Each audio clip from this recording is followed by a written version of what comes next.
Acian chaberde kapakum eng nange tho eng sunge e zona ilimin nui ren thei bi ka eng sunge mo lim na thu eng nghe ke e yang ke inang tia ka boy lo maria te tu shat pui lo hinanon eng polo thang se lom te kin ka dong song chi ho vel mu ariang mai la chung khwa nu ne na len du nin tu dang kan ngai lo sirva sham tiam sham li le li lo rim moi ten min oi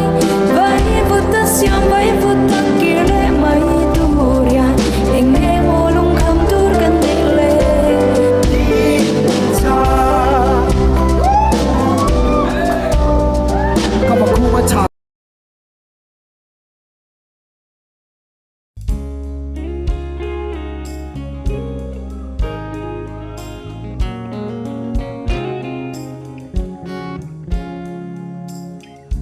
Rum tom te tak tele mun zau vak lo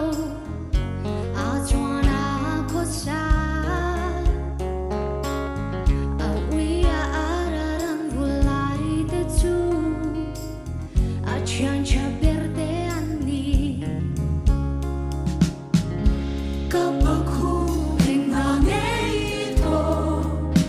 eng sum nei ei zona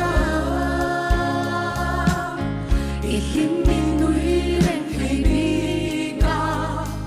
eng sum nei